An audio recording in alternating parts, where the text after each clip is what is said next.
71. That is an ordinance related to commercial tenancies, and Councilmember Herbold will be addressing that item for us. So that's just a little preview of what we will be doing this afternoon. I want to go ahead and begin the public comment period, and then we will get into it. So at this time, we will open the remote general public comment. I ask that everyone please be patient as we operate this online system. We're always looking for ways to improve the system and make sure that we can engage and encourage public participation in our council meetings. It does remain the strong intent of council to have public comment, but council reserves the right to modify these periods if at any point we deem the system is being abused or is unsuitable for allowing our meetings to be conducted efficiently and in a manner in which we're able to conduct our necessary business. I will moderate the public comment period in the following manner. The comment period for this meeting is up to 20 minutes, and each speaker will be given 2 minutes to speak. I'll call on 2 speakers at a time. If you have not yet registered to speak but would like to, you can still sign up before the period ends by going to the council's website at seattle.gov/council. The public comment link is also listed in today's agenda. Once I call the speaker's name, staff will unmute the appropriate microphone, and an automatic prompt of "you have been unmuted" will be the speaker's cue that it's their turn to speak. Speakers, you must press *6 in order to begin speaking. Well, at least in order for us to hear you if you're speaking. Please begin by stating your name and the item you're addressing. As a reminder, public comment should relate to an item on today's agenda. You'll hear a chime when 10 seconds are left of your allotted time. Once you hear that chime, please begin to wrap up your comments. If you do not end your comments at the end, your microphone will be muted to allow us to call on the next speaker. If you don't have a chance to finish your comment, please feel free to email your comment to us so that we can hear your full comment. Once you've completed your public comment, we ask that you disconnect from the line. And if you plan to continue to follow the meeting, that you do so at Seattle Channel or via the listening options listed on the agenda. Okay, so we will begin. Please remember to press *6 before speaking. And I have first on my list, Shamir Tana, who will be followed by Peter Condit. Shamir, please go ahead.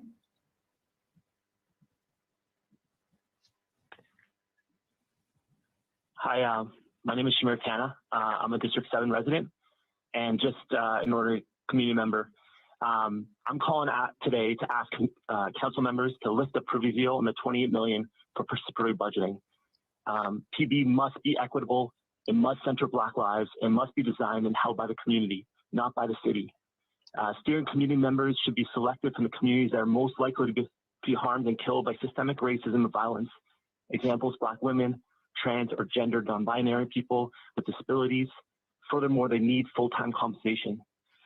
It is vital for participatory budgeting success that its implementation be led by members of the community closest to the harmful effects of policing and incarceration. We can't afford the status quo, top-down programs where Black and brown communities suffer because those not on the ground and not with experience think they know what's best. Systemic racism is the result and the reality. Through participatory budgeting, we are building a new paradigm for public safety that centers communities most harmed by violent policing. Thank you for your time. Thank you, Shamir. Next, we have Peter Condit, who will be followed by Kirsten Smith. Good afternoon. My name is Peter Condit. I'm a D4 resident and abolitionist. I'm calling to ask City Council members to lift the proviso on $28 million for participatory budgeting. PB in Seattle must be equitable, center Black lives, and be designed and held by community, not by the city. Steering committee members accountable for the program's success need full-time compensation. As outlined in the Black Brilliance Research Report, these individuals should be selected from communities that are most likely to be harmed or killed by systemic racism and violence.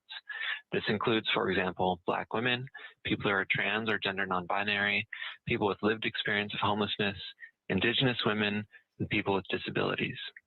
By providing living wage salaries to these employees, PB can be anti-racist and accountable to our most vulnerable residents. If you say that PB is too expensive with this sort of setup, you are saying that you would rather not support Black and Indigenous people who have historically and presently been omitted from such positions of power and decision making. Through participatory budgeting, we can build a new paradigm for public safety that centers the communities most harmed by violent policing. Thank you. Thank you, Peter. Next, we have Kirsten Smith, who will be followed by Heather Kelly.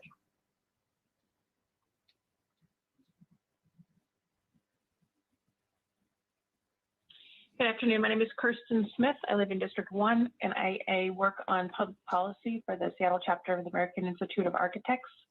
I'm commenting on agenda item number 1, the fossil fuel transition study. AIA supports the city's work to facilitate building electrification as part of Seattle's efforts to combat climate change. The work to transition Seattle away from fossil fuels is happening now and will keep moving forward, and we need to prepare our workforce rather than being reactionary. Training and equitably transitioning the labor force is a key component to building electrification being successful. Other jurisdictions are coming up with practical solutions to address labor issues, including San Francisco, where pipe fitters are being retrained for gray water systems work. We urge you to act on the study's recommendations quickly, as addressing these workforce issues will only get more expensive the longer we wait. Thank you. Thank you, Kirsten. Next, we have Heather Kelly, followed by Tana Yasu.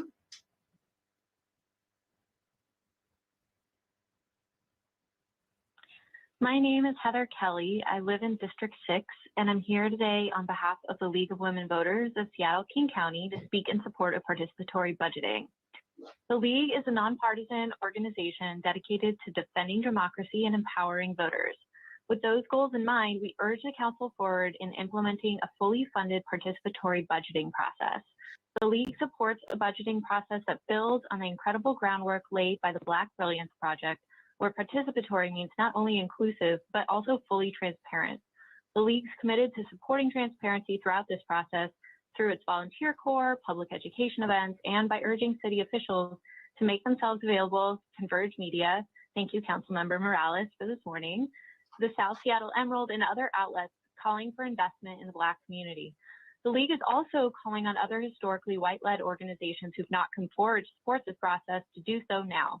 When we hear calls to action from the Black community, we must amplify them within our own communities, demand equity and justice for those directly impacted by police violence, and uplift this process however we can. Thank you for the opportunity to comment today. Thank you, Heather. Next, we have Tana Yasu, who will be followed by Latonya Savir.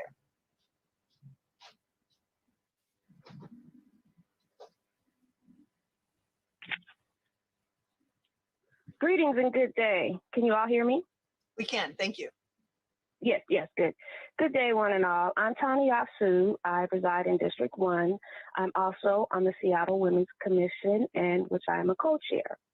The Black Brilliance Research Report called out Black women as a key demographic to include as salaried members of the PB Steering Committee. A delay in getting PB funds out equals a delay in getting Seattle area median paying jobs to Black women. From some fast research conducted by me, aka a Google search, I have found as late as 2017, the median annual earnings for full-time year-round Black women workers was just over $36,000, an amount 21% lower than that of white women. Black families are more reliant on women's incomes than other families, since 80% of Black mothers are the breadwinners in their families. Seattle is clearly up to its old shenanigans of talking the talk but not walking the walk. This PB money is not a handout. It's an investment into a community of people who have been harmed by systemic racism in Seattle. The research has been done. The plan has been laid out. This is Black brilliance at its finest. In the next year, more Black families suffer for waiting on empty promises. Release the funds and trust that the community, given the resources needed, will be able to accomplish the goals, the chief aim goals of the research results. Thank you for hearing me, and have a wonderful day. Thank you so much, Tana. Next, we have Latonya Savir, followed by Kira McCoy.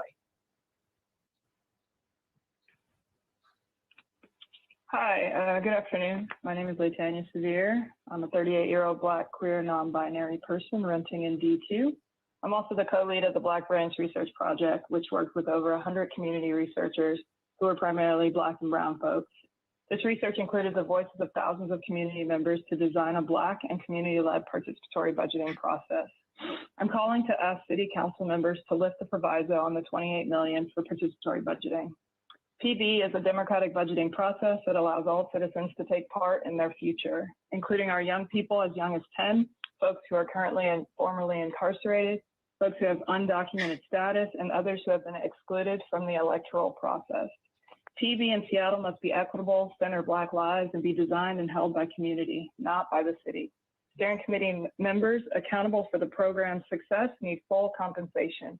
As outlined in the Black Branch Research Report, these individuals should be selected from communities that are most likely to be harmed or killed by systemic racism and violence. This includes Black women, people who are transgender, gender nonconforming, non-binary, people with lived experience of homelessness, Indigenous women, people with disabilities, among others. Community-led participatory budgeting would take the first steps in righting the wrongs of white supremacist city-led processes that made decisions for our community members without giving agency to those most impacted. By stepping aside and letting Black, Indigenous, trans, and other impacted communities lead, we are ensuring that the solutions actually match the needs. The time to act is now. Some communities have been waiting for generations for government to recognize their brilliance. Community knows what they need. It's time for the city to lift the proviso and allow communities to lead the PB process and direct funds into areas that will have equitable outcomes for those who have been historically excluded from opportunity. Thank you. Thank you, Latonya. Next, we have Kira McCoy, followed by Penny O'Grady.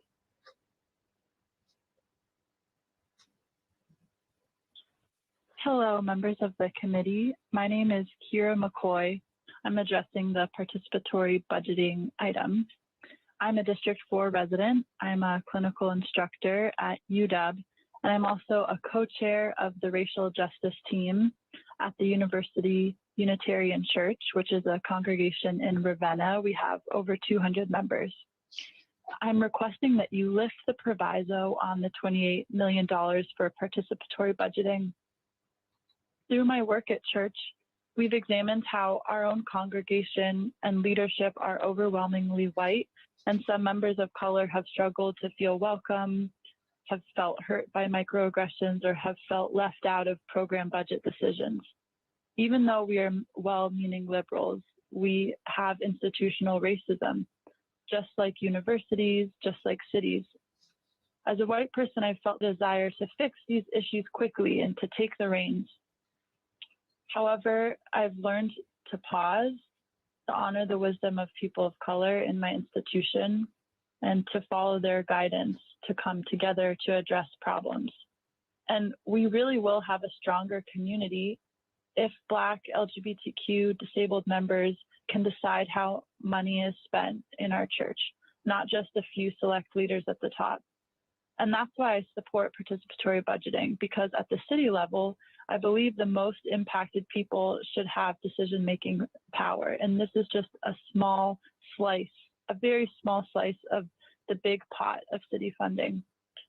The Black Brilliance Research Project is absolutely amazing and gives me goosebumps, and let's listen. And I'd ask council members to really listen. Through participatory budgeting, we're building a new paradigm for public safety. And I'll end with a quote by Aurora Levins Morales, a Puerto Rican Jewish. Oh dear. Kira, we did not hear your quote. Please make sure to send that to us so that we can hear the poet that you wanted us to hear. Thank you. Okay, it's just one line. In order to build the movements capable of transforming our world, we have to do our best to live with one foot in the world we have not yet created. Thank you. Thank you. Important words to keep in mind, for sure. Okay, next we have Penny O'Grady, who will be followed by Maya McCoy.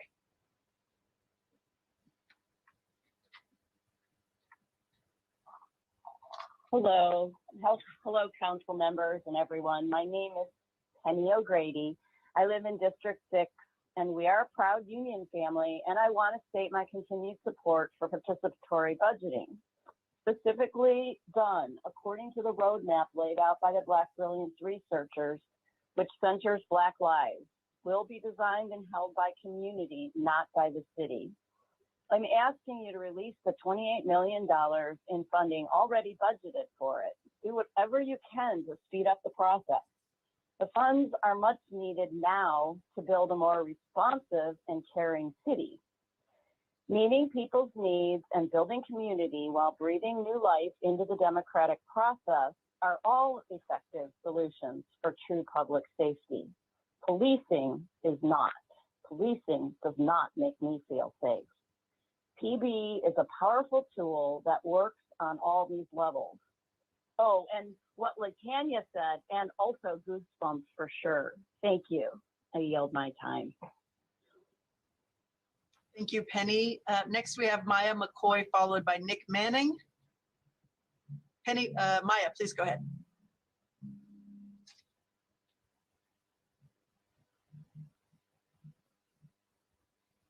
Maya, you'll need to press *6 for us to hear you.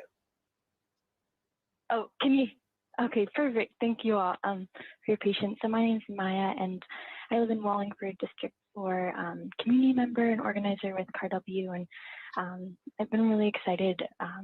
I'm speaking on participatory budgeting, and yeah, I'm urging the council to move this forward. I've been organizing around this and spreading the word and feeling really excited about the research that the Black Brilliance research project's done, and really wanting to follow this roadmap. Community-led participatory budgeting would take the first steps in righting the wrongs of white supremacy. City-led processes that made decisions for our community members without giving agency to those most impacted. And by stepping aside and letting Black, Indigenous, trans, and other impacted communities lead, we're ensuring that the solutions actually match the needs. And I'm feeling frustrated that the funds have been held for so long.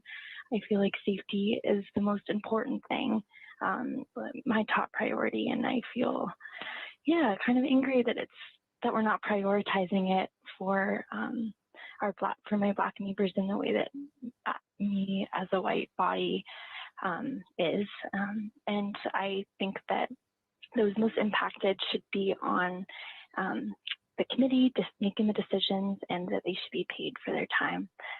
Thanks. That's all I have. Thank you, Maya. Next, we have Nick Manning, who will be followed by Trevana Thompson-Wiley.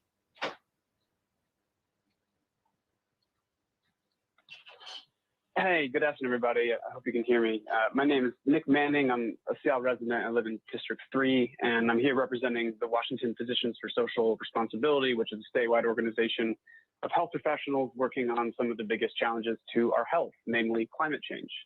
And so I'm testifying today regarding the fossil fuel transition study to urge the rapid transition of fossil fuels in all buildings in Seattle as the fastest growing source of carbon emissions, and as providing an enormous foothold for the fossil gas industry in our state. Decarbonizing the building sector is imperative to meet our climate goals and keep gas out so that we can focus on the just transition to renewable sources of energy.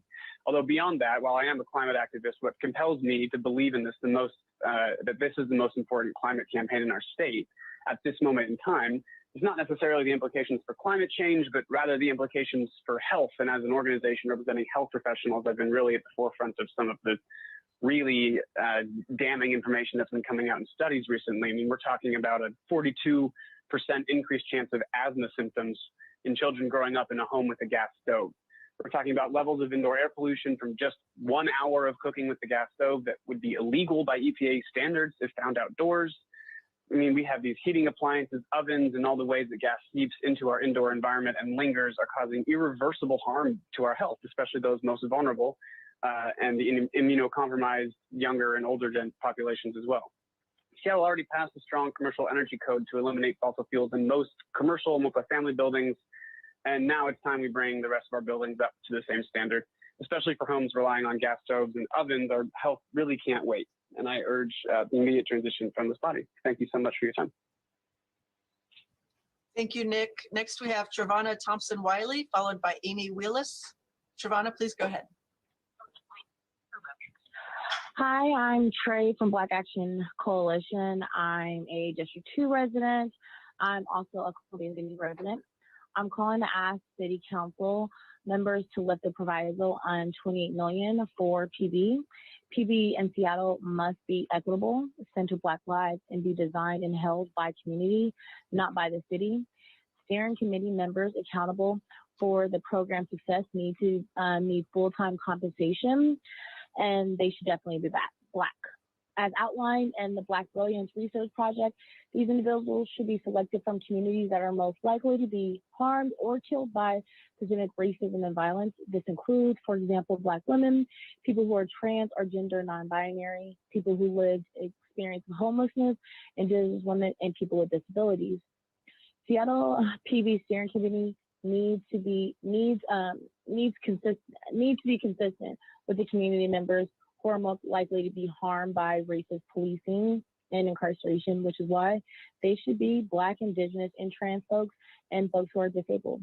By providing living wage salaries for Black, Indigenous, disabled, and trans people, PB can be anti-racist and accountable to our most vulnerable residents. Through PB, we are building a new paradigm of public safety that centers community members most harmed by violent policing.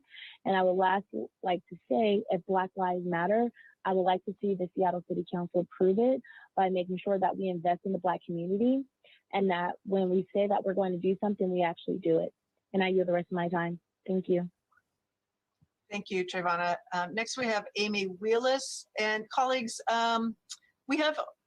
we are, I think, at 20 minutes, but we only have 5 more people left after Amy. And so with your permission, I'll extend public comment for an extra 10 minutes. Any objections? Seeing none, we'll extend for 10 more minutes. Amy, please go ahead, and Amy will be followed by Katie Gendry. Hi, thank you, Chair Morales and committee members. My name is Amy Wheelis, and I'm a District 6 resident and also a policy analyst at the Northwest Energy Coalition. I'd like to speak to the fossil fuel transition study that you'll be hearing about in a few minutes. I'd like to thank Council for funding this study a couple cycles ago and for having today's presentation. To meet our climate protection goals and for the health of our residents, we need to begin moving away from fossil fuels, especially in our buildings. But we need to do it in a way that centers the communities who could be most affected, including workers. So I'm really thankful that this study is before you and lays out a clear and thoughtful framework and next steps for how we work together on a just transition.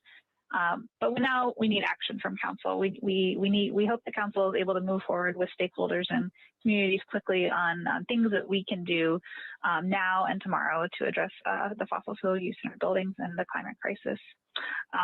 We know our buildings are where we spend 99% of our time, where we live, work, and play, and we want them to be healthy and resilient. So thank you for your time and attention to the issue today. Thank you, Amy. Next, we have Katie Gendry, who will be followed by Johnny Kocher. Katie, please go ahead.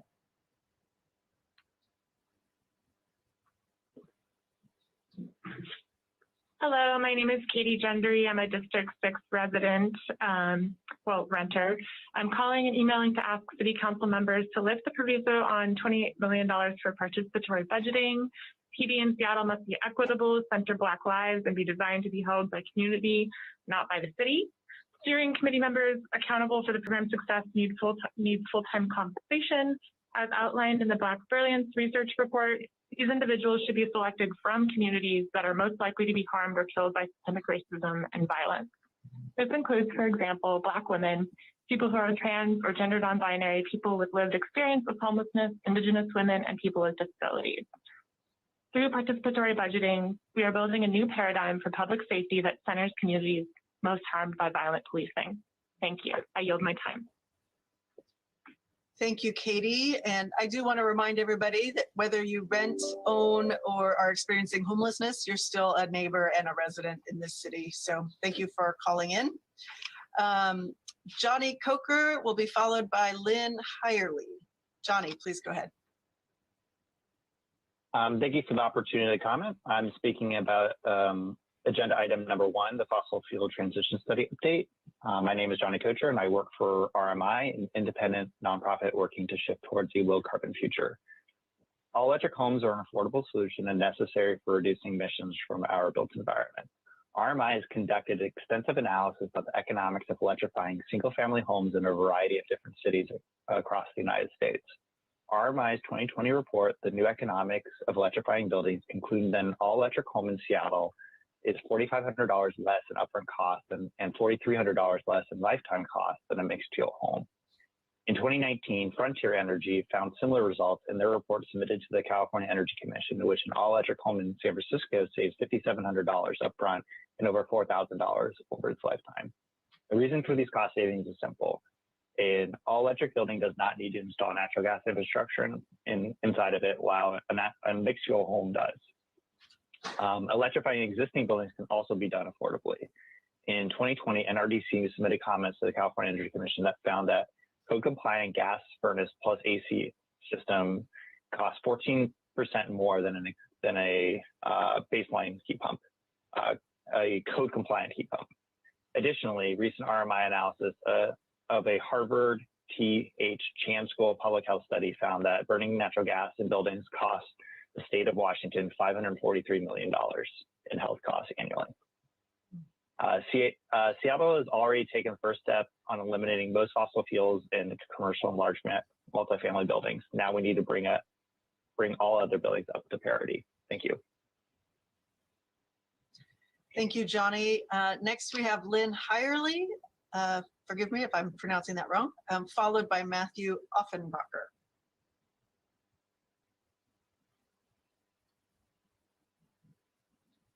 Lynn, if you're with us, you'll need to press *6 so we can hear you. Okay. There we go. Okay, I thought I did. Hi, I'm Lynn Hirely. I'm a 59-year-old white woman. I live in Ballard. I work as a mental health counselor, and I organize with Coalition of Anti-Racist Whites. And I'm calling in to ask the city council member to lift the proviso on the $28 million for participatory budgeting. Seattle's PB steering committee really needs to consist of community members who are most likely to be harmed by racist policing and incarceration. And by providing these living wage salaries, Black, Indigenous, disabled, and trans people, among others, PB can be anti-racist and accountable to our most vulnerable residents. And I think it's way past time that we acknowledge that these communities are the real experts when it comes to public safety. If we're going to stay true to the heart and the spirit of participatory budgeting, then it's essential that we follow the lead of these communities from the beginning. So it may seem easier for some to follow a business and budgeting as usual process, but I'm really asking you to commit to doing your part to making this process itself anti-racist from the beginning and throughout. We were off to a good start with the Black Brilliance Research Project showing us the roadmap. Let's stay on the road. Thank you. Thank you, Lynn. The next speaker is Matthew Offenbacher, and I do show Darnell Hibbler as the last speaker, but I also show him as not present. So Darnell, if you are listening, you'll need to call back in so that you can be listed as present and get your opportunity. But for now, Matthew Offenbacher is our last speaker. Matthew, please go ahead.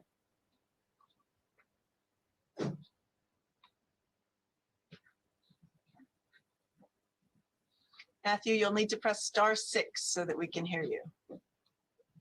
Oh, can you hear me now? Yes, I can. Please go ahead. Oh, okay, great. Sorry about that. So yes, my name is Matthew Offenbacher, and I'm an artist and resident of Capitol Hill. This is my first time making a public comment for a city council meeting, so I'm a little nervous, so bear with me. The reason I'm calling in today is to ask you to lift the proviso for the $28 million for participatory budgeting and move the process forward as outlined by the amazing Black Brilliance Research Report.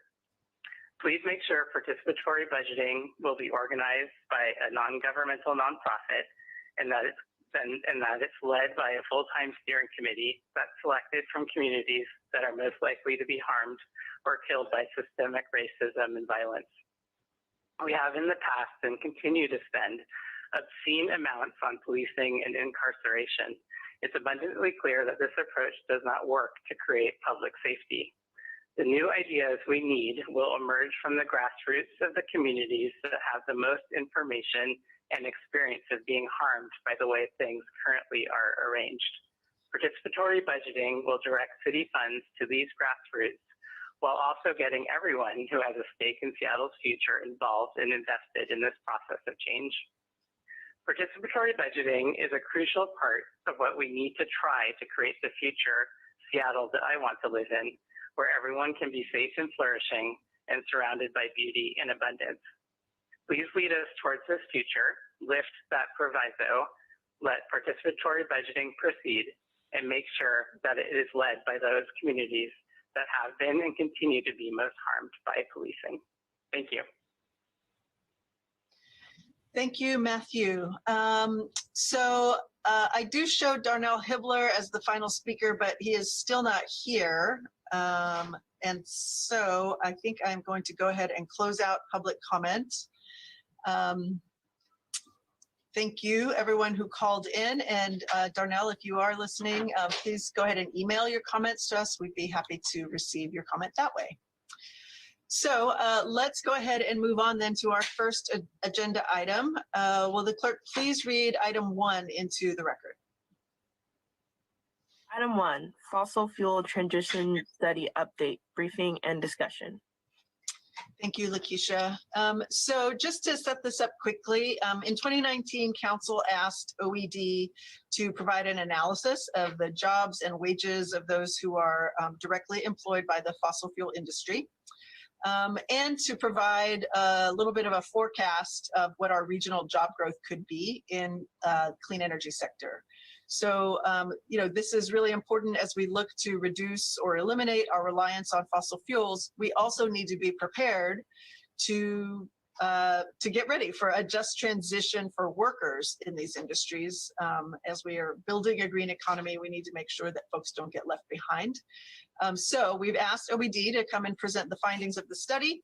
I am going to ask them to focus on the findings and recommendations. I know I do want to hear about the methodology as well, but really want to get to those findings in part because we also have a community panel to share in the discussion with us here. And I want to make sure we have time for them. That panel, so we will be hearing from the Office of Economic Development and from Community Attributes, the group that did the research. We will also be hearing from Brittany Bush-Boulay from Sierra Club, Deepa Sivarajan from Climate Solutions, Jess Wallach from 350 Seattle, as well as from our labor partners, Katie Garrow from the MLK Labor Council, Monty Anderson from Seattle Building Trades, and Keith Ware from IBEW 46. We thought it was really important to also hear from workers who are impacted by these changes, as well as from our environmental justice advocates, all of whom have the same goal in mind, which is that this transition happens in a way that everybody gets to thrive and be healthy.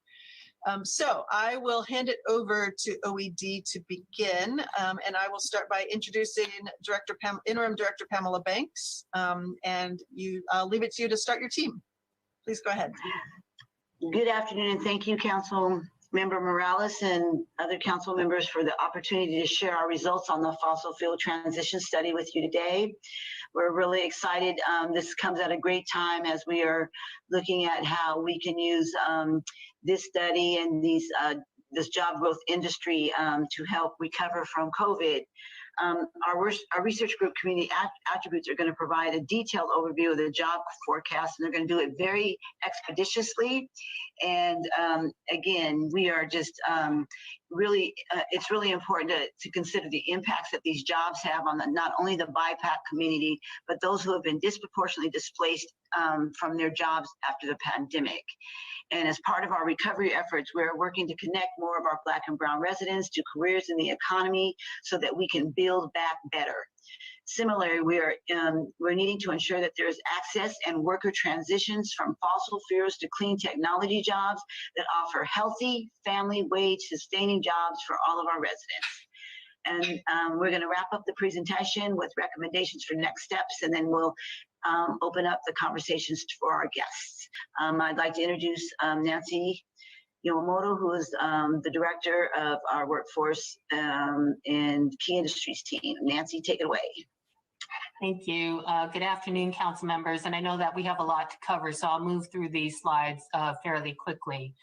So I lead the Key Industries and Workforce Development team, and our team came together after the pandemic to support the development of an inclusive recovery strategy that focuses on our key sectors to create more family wage sustaining job opportunities and connect them with our residents and youth who need good jobs.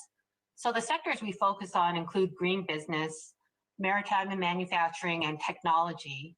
And then our workforce team also has initiatives to connect job seekers to career paths in healthcare. And these sectors are important because they are growing or have growth potential, provide access to family wage sustaining jobs, and need supports to diversify its workforce. So in terms of our approach, we start by assessing the needs of businesses, and we ask questions like, what are the occupations that are growing? What are the critical skills and training that's needed? And how are they doing in terms of workforce diversification? And we also look at some of the external factors that are changing the nature of their work, including automation of certain tasks and increasing reliance on digital competency. And with these insights, we can begin to build training and advancement strategies to connect more of our workforce to these careers. So we want to thank Council for supporting this study of the workforce impacts in the transition to clean energy. As the presenters will discuss, the study has enabled us to understand more fully the projections for job growth and clean energy and the decline in fossil fuel related occupations, the fossil fuel workers who would be most impacted by this transition, and the current demographic makeup of these occupations. And so with that, I want to turn the presentation over to Stephanie Gowing, who's our green business advocate, and the consulting team from Community Attributes to go over the results of the study.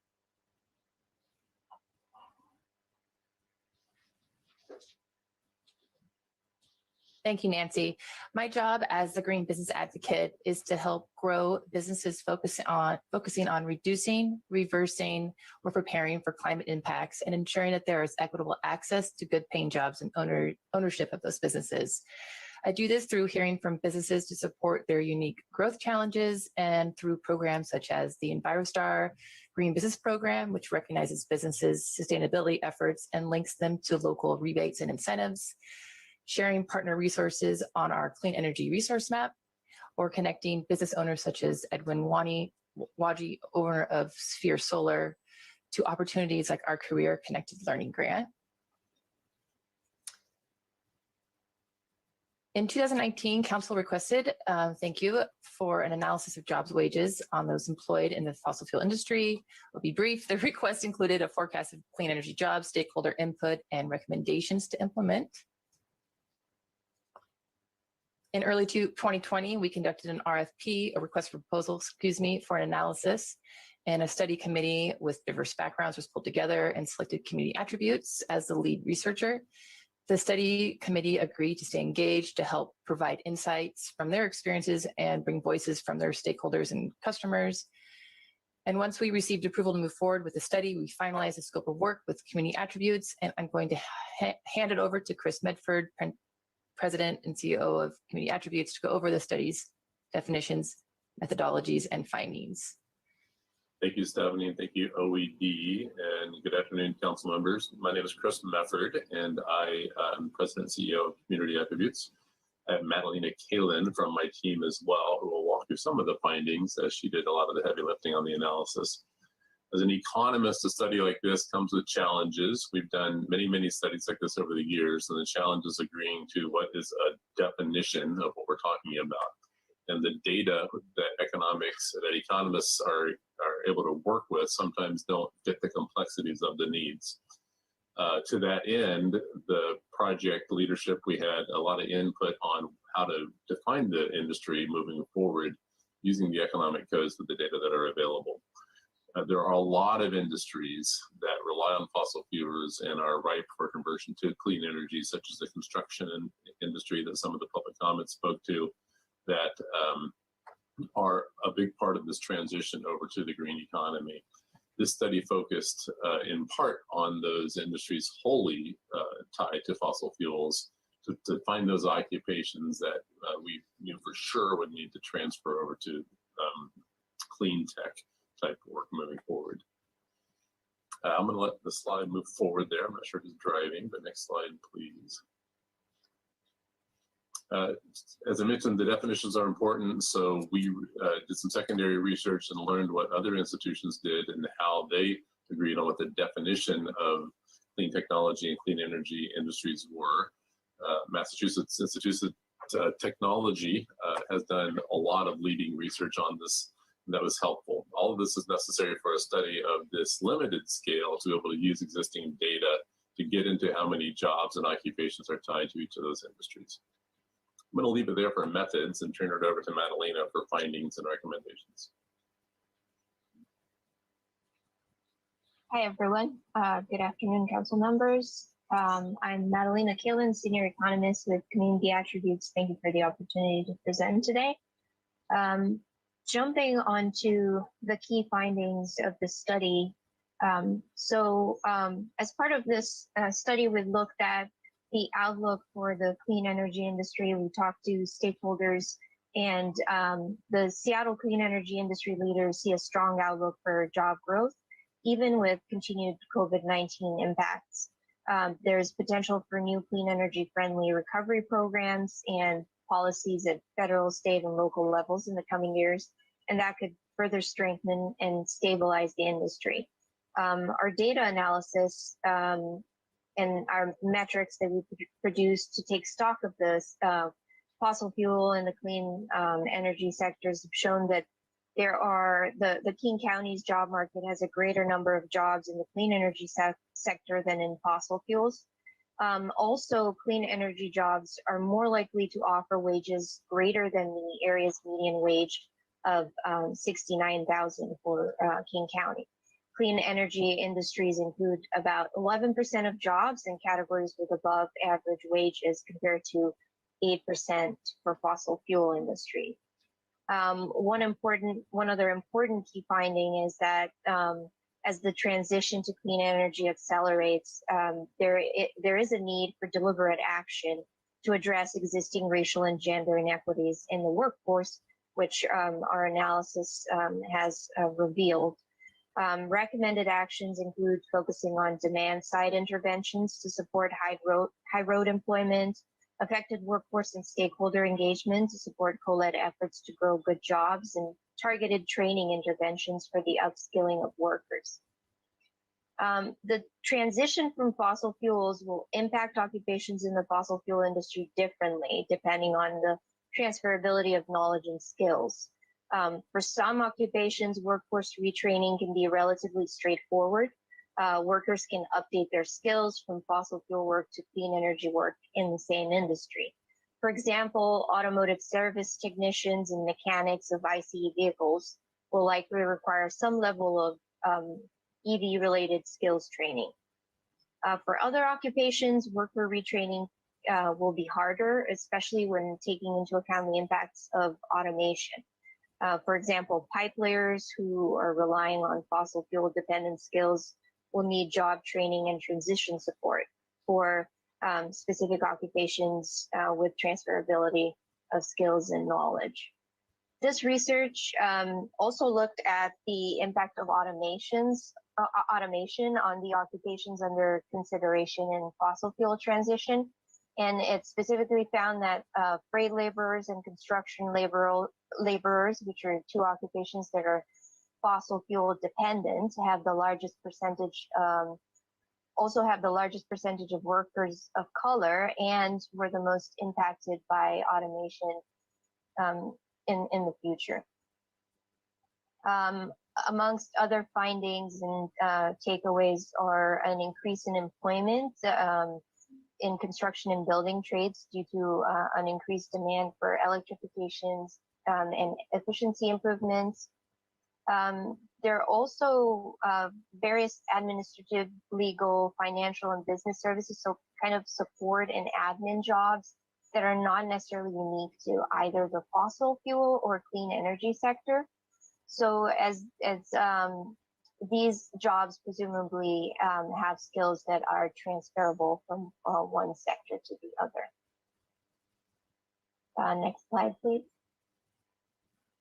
As part of this research, we've conducted stakeholder outreach. We've reached out to over 300 businesses and organizations in the clean tech and in the clean energy and the fossil fuel sector. We did interviews with stakeholders as well as an online survey. We received around 49 responses to the survey and interviewed 18 stakeholders, including 15 minority and women business enterprises. Most of the concerns that were raised among fossil fuel stakeholders focused on the disruption to existing work and the need for a more thorough understanding of the economic costs that will be borne by impacted workers. Some of the themes that we heard are around creating and funding a transition plan, considering energy conservation's role, and thinking multi-jurisdictional. From the clean energy sector, companies are facing competition for diverse talent in the Seattle area, with other industries such as tech and aerospace also tapping in the same talent pool. Seattle clean energy business leaders stress the importance of increasing public-private partnership to finance infrastructure projects, and decarbonizing single-family residential sector was considered to be a great opportunity for employment growth moving forward. And next slide, please. Finally, we brought together all this analysis, the stakeholder engagement into our recommendations. These are grouped into 3 categories: policies to prioritize demand side clean energy strategies. These are focused on demand side intervention to support those high road employment opportunities. Examples of strategies include investing in decarbonized district energy, targeted investments to reach those underrepresented workers to ensure a pool of talent for the clean energy industry. Our second bucket of recommendations include effective workforce and stakeholder engagement. That would provide opportunities for communities that are mostly impacted and businesses to drive and co-lead efforts to grow good jobs and minimize job loss. Strategies included here would relate to creating conditions to build skilled workforce from local talent pools, increasing opportunities such as paid internships and pre-apprenticeship opportunities in clean energy, and creating a displaced fossil fuel worker transition assistance fund for displaced workers. Finally, business expansion support, targeting clean energy supply strategies. These interventions include upskilling of workers through micro-credentials and public-private partnerships to create opportunities for disadvantaged workers. Thank you. I will turn it over to Conti. Thank you, Madalena. Did somebody want to walk through this slide? I do want to get to the community panel in just a moment. Yeah, I wanted to close it out, Councilmember Morales, really quick. I just wanted to say that the recovery vision for Seattle is a vibrant, innovative, and diverse city that has an inclusive economy where all Seattleites can thrive and share in these new opportunities of the future. And as you just heard, the clean energy offers an opportunity to create healthy family wage sustaining jobs. And to capture that opportunity, we want to make sure that individuals receive the training and supports they need to move into this clean energy career. Our recovery strategies is to invest in workforce development related to training, retraining, pre-apprenticeships, and retention programs. And we want to discuss these with our partners that are attending today to hear about the supports their workers and the clean energy employers need in order to make this happen. And we also want to make sure that this work is connected to the Green New Deal IDT and transportation electrification efforts so that a comprehensive citywide workforce strategy is implemented with our colleagues across the city. And finally, we want to we will need to work with our partners and business to make sure that these opportunities are equitable and inclusive. And we've really appreciated the council's support of focusing the ARPA investments on equitable recovery strategies and looking forward to getting this work underway. Thank you very much for having us today. And we're looking forward to the conversation with the community. Thank you. Yeah, I really appreciate this. We do have a request from Katie Garrow. If the panelists can be sent this PowerPoint, can we, it's probably available on the council website, but happy to send that to you, Katie, and make sure that everybody has access to this, as well as to the full report. I've got you answered some of my questions, but I do see that Councilmember Sawant has a question, and then I will bring the rest of the panel in, and I've got a few particular questions for them. Councilmember Sawant, do you have a question? Thank you, Chair Morales, and thank you for the presentation. And maybe if my questions are going to be answered in the coming discussion, that's great. But I was just wondering if this report was going to present some kind of sort of concrete analysis on the impact of people's jobs if Seattle passes for example, the bill prohibiting new natural gas hookups, and and also I know people in the labor movement have questions about what would be the overall balance of jobs that are there any jobs that would be threatened. And I think it's fair to be able to, for people to ask that question and then answer the question in terms of what other jobs will be created, and on balance, can we have sort of a blossoming of union jobs that are in clean energy sector? What can we do to make a just transition so that people whose jobs are threatened are guaranteed jobs that are at least as good as as current unionized jobs? And I didn't know if we should expect these in this presentation or if that analysis is forthcoming. Thank you.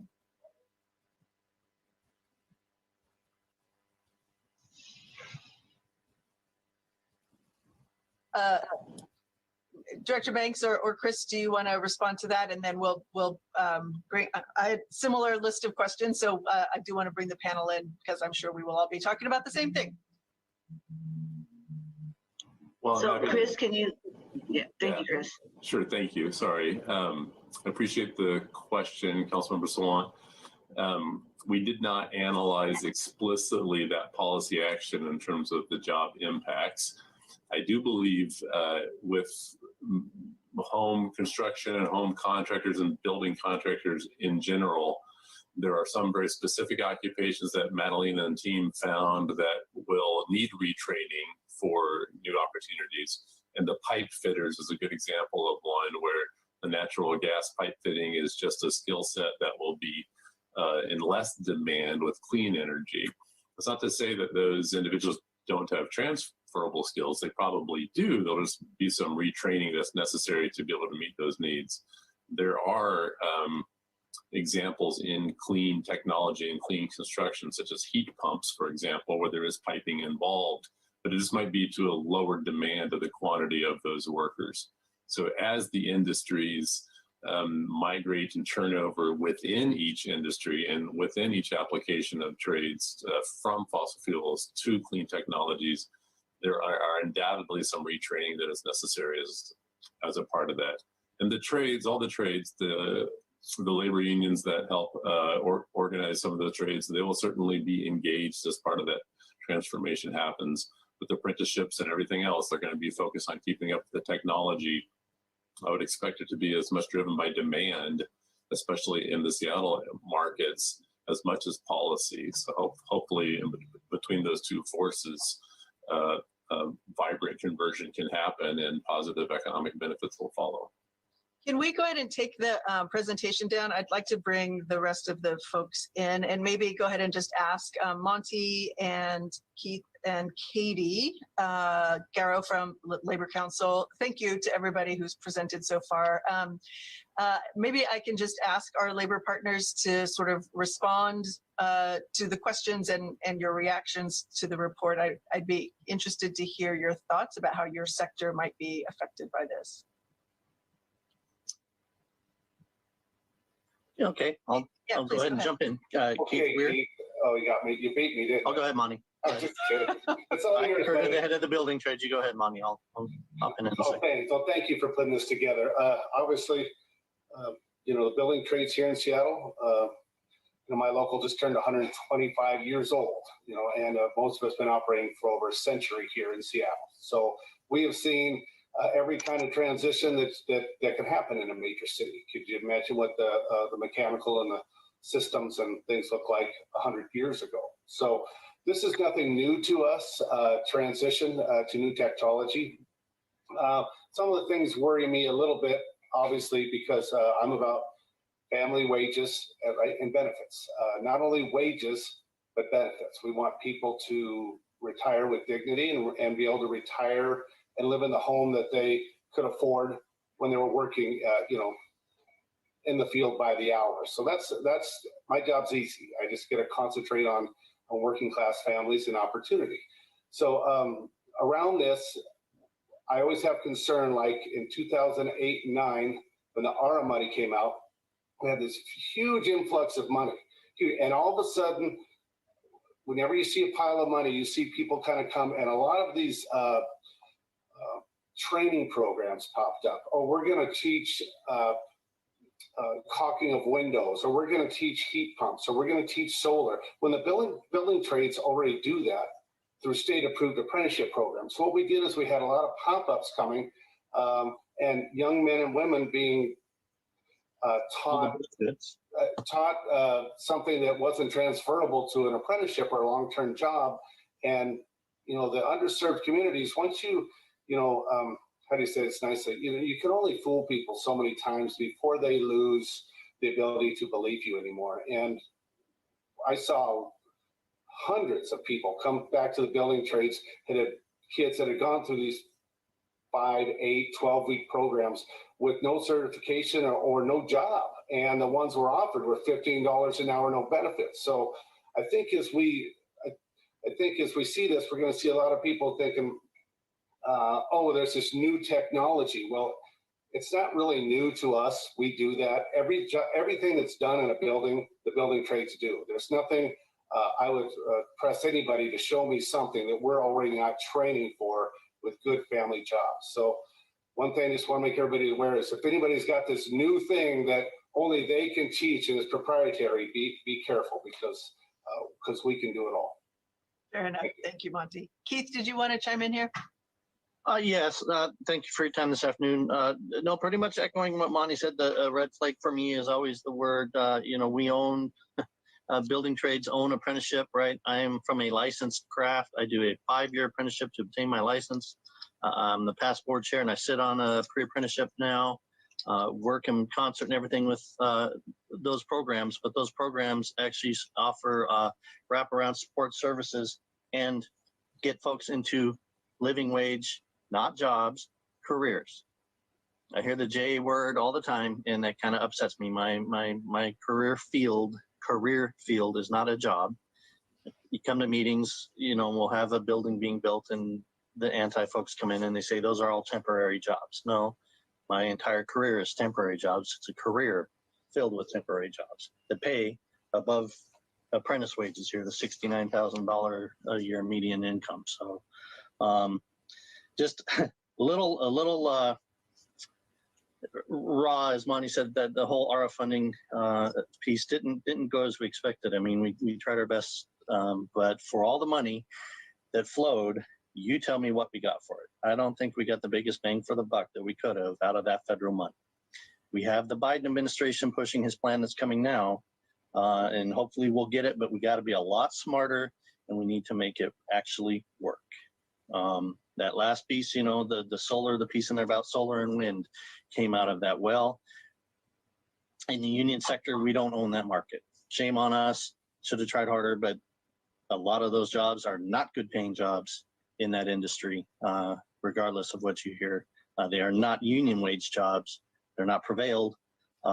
So a little bit of a misnomer there. Sorry if I'm sounding a little grouchy, but it's just, I'm about people getting true equity, right? I'm happy to take people in, get them for 5 years, they get a license. They can grow a business after that, right? I'm not blowing smoke up anybody's tent. You know, I want people to have a real living wage career where they can supply for themselves and their community and their family members, right? You'd think that I would be the happiest person in the world dancing circles because electrification, that's great. That's going to be a lot of work for my members, and thank you very much. And we'll step up and offer folks the opportunity to come into the industry, and we'll train folks up to that standard. However, I am also not going to leave my brothers and sisters in the fossil fuel industry behind either, right? I have IBEW members that work for Local 77 that work in the gas industry. That is Keith and Monty, I want to say this to you as the interim director of Office of Economic Development. I'm not really new to this game with unions. My daddy was a long haul truck driver. Okay, so that is a career, and I appreciate you correcting us on that language, because that is really important. But you know, as a director, and any money that OED gets is going to go to y'all.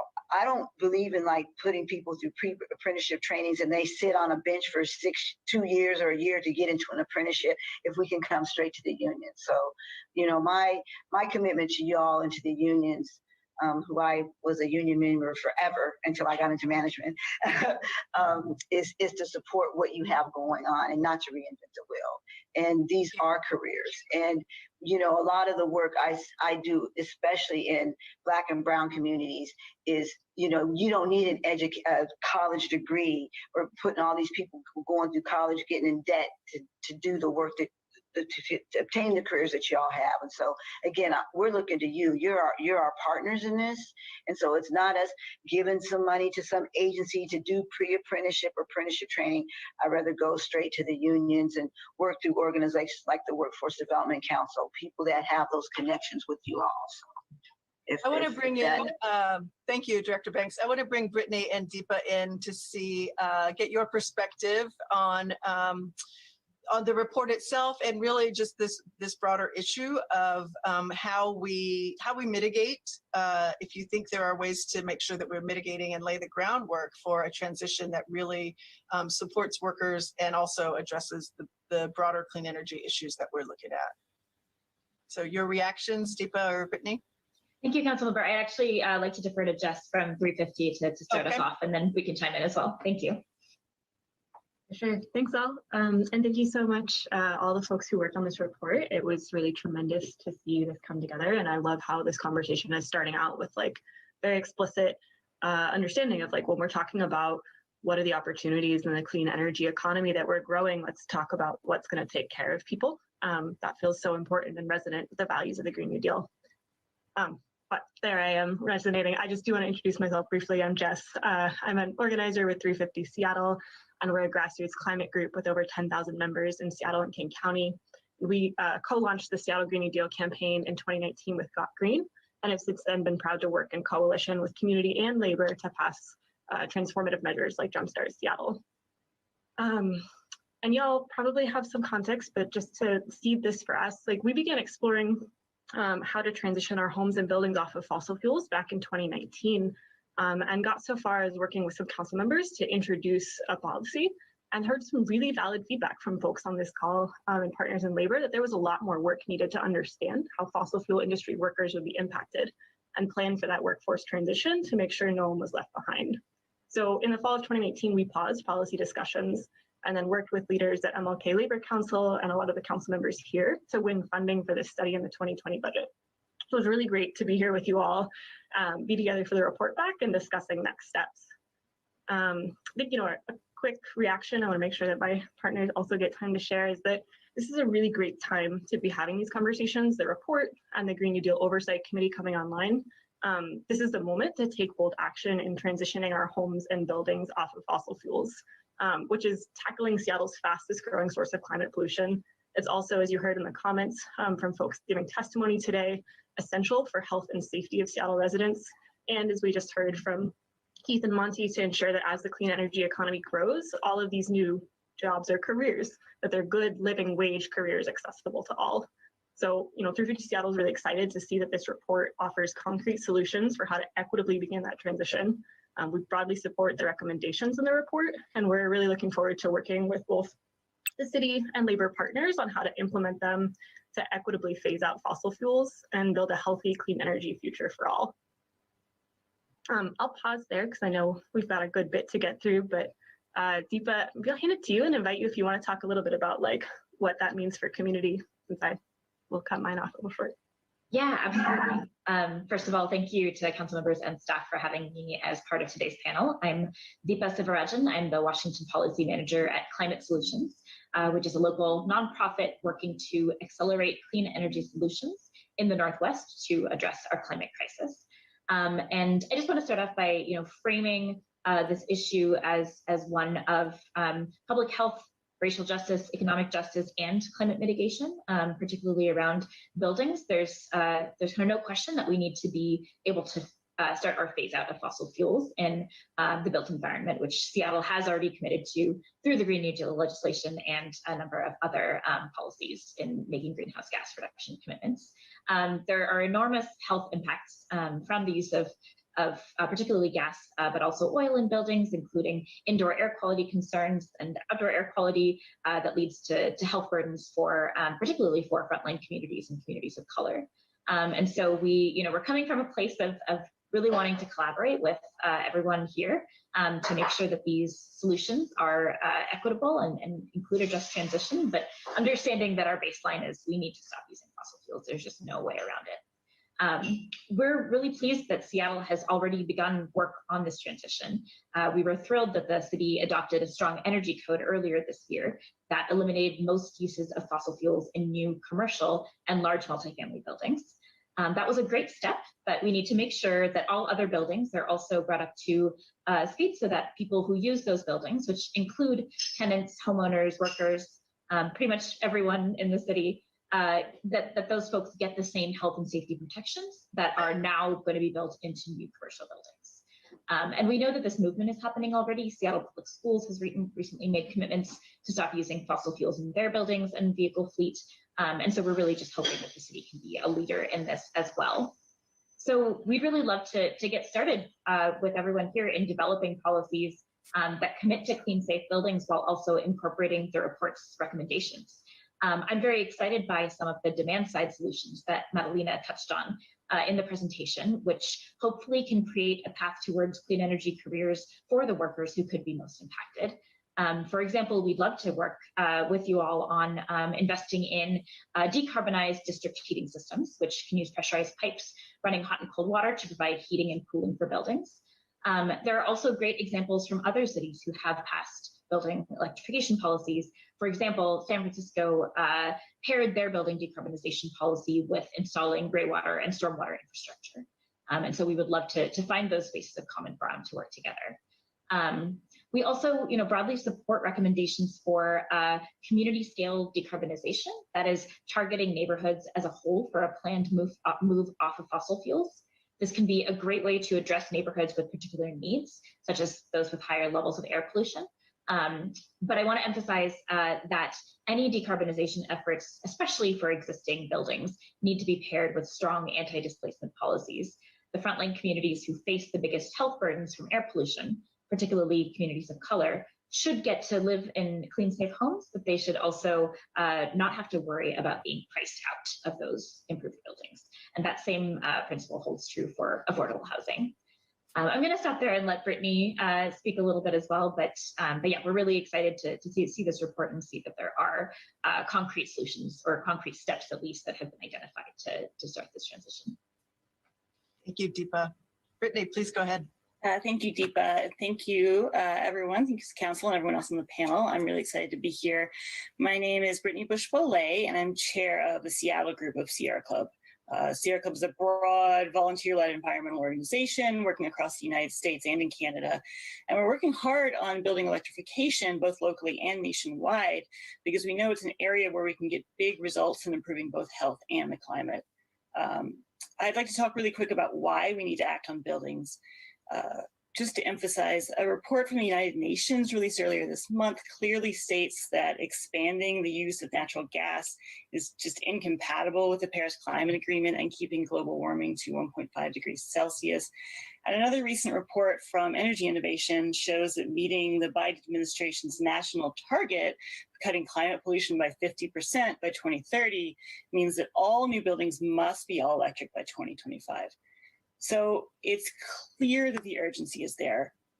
But while our transition to clean electric buildings is both exciting and inevitable, how we go about it matters quite a bit too. And that's why we're all here. And that's why we encouraged and supported the study, and why we're really excited to now have the data from it to help us move forward in line with our just transition principles, ensuring that workers are taken care of and that no one is left behind.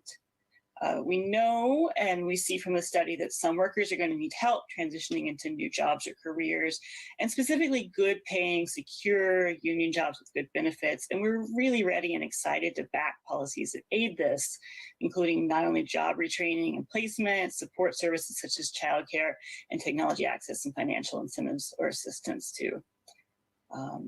We also know that further community engagement needs to be done as we shape specific electrification policies, especially in the frontline communities who have been hit hardest by both climate change and COVID-19. But I also want to point out that there's a huge overlap here. I want to emphasize this, that the report indicates that workers who are members of BIPOC communities are also the workers most likely to benefit from transition support. And this outreach and support work cannot be separate from our climate work. It's part of it. It's all the same thing. As Jess said, we're all here to make sure that everyone can thrive. So cities in California and across the country have already begun making sure that all their new buildings are built safe and fossil fuel free. And I think Seattle has a chance to really be a leader on this in the Pacific Northwest and sort of level up the work.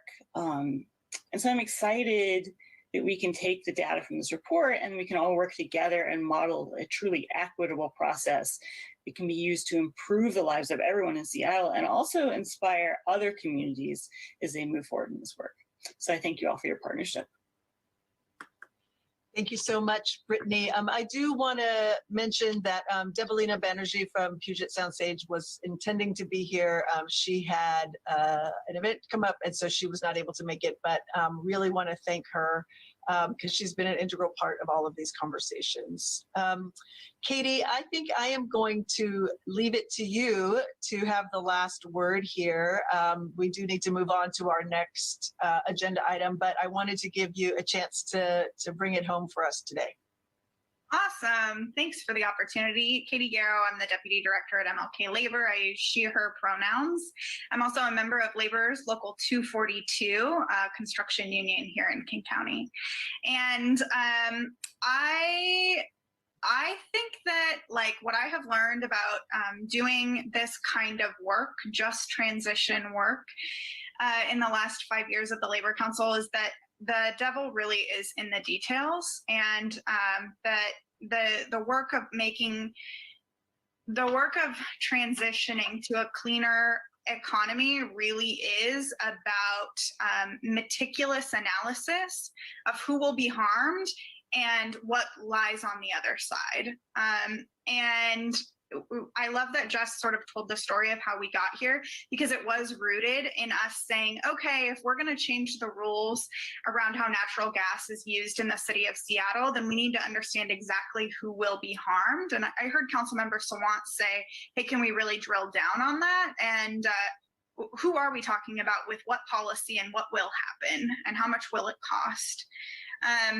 And I think that like, the vision that Alexandria Ocasio-Cortez set in her initial Green New Deal at the national level, that our local Green New Deal was modeled after, is rooted in a commitment to keeping workers whole with wage and benefit parity during and at the end of transition. And frankly, like that's a lot of money. And so but it's possible, and it requires some regulatory changes. And I think so long as there's a good faith commitment from our elected leaders and from our environmental partners, we can get there together. And just want to really appreciate that it feels like we're all trying to get there together. And I'm looking forward to seeing what the sort of concrete next steps are on policy and for worker retraining plans for the folks we've identified as being in need of those services, because there's lots of work we can do together. Sure, thank you. Well, thank you all. I see Monty has left a comment. We do need to make sure that UA 32 is here as well. Leanne was part of the original conversations, and I think, you know, a big part of why we continue to have the conversation about needing to bring all of our partners to the table to have these very specific questions answered. So I look forward to continuing this conversation and to really putting our heads together to figure out how we move forward in a way that ensures that we are having, you know, clean buildings, clean communities, healthy neighbors, workers who continue, as Katie said, to have good paying careers with benefits all along the way. And the question of how much this is all going to cost is something I look forward to talking about too, because I think you're right. That's going to be a big part of our conversation about how we invest to make sure that this happens. So thanks to all of you for being here, and we look forward to continuing the conversation. Okay, let's move to the next item. Lakeisha, will you please read item 2 into the agenda, into the record? Participatory budgeting update, briefing and discussion. Thank you so much. Okay, we're going to move on to participatory budgeting.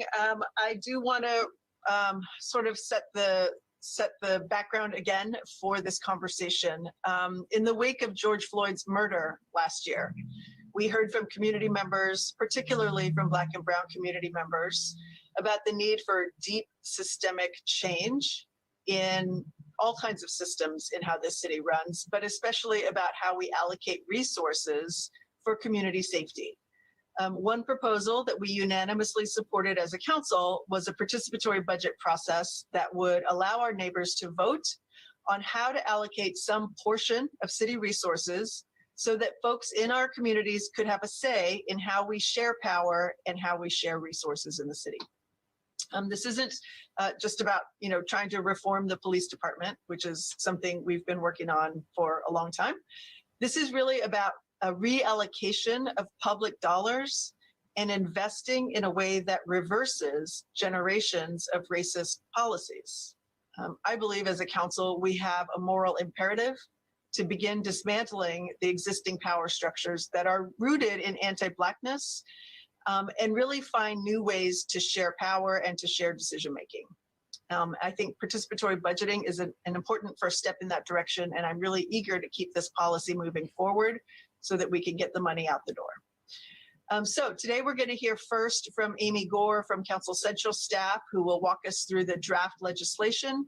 And then I'm excited to have 2 guests here today who will talk about the potential for participatory budgeting to help change community conditions that can lead to better community safety for everyone. Amy, I'm going to hand it off to you to get us started. Thank you. Good afternoon, council members. My name is Amy Gore from Council Central staff. The second item on the agenda is draft legislation related to participatory budgeting. Today, I wanted to provide a brief background on participatory budgeting, the Participatory Budgeting Initiative, give an overview of the legislation, and provide some policy considerations for the committee. As you know, Council has been working towards establishing a new participatory budgeting program since the summer of 2020, when after significant advocacy efforts, Council funded $3 million for a community research project to conduct a needs assessment and to develop a roadmap for an equitable participatory budgeting process, which is intended to improve public safety, particularly for those most impacted by racism and policing. The council then appropriated $28.3 million in the 2021 adopted budget for participatory budgeting, including funding for community-based organizations and city departments to run the PB process, funding for a civilian crisis response and social services triage system app, and finally, the investments in projects and programs to be recommended by the participatory budgeting process.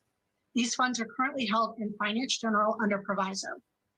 In November, Council entered into a contract with the Freedom Project to conduct the Community Research Project, which is also referred to as the Black Brilliance Research Project.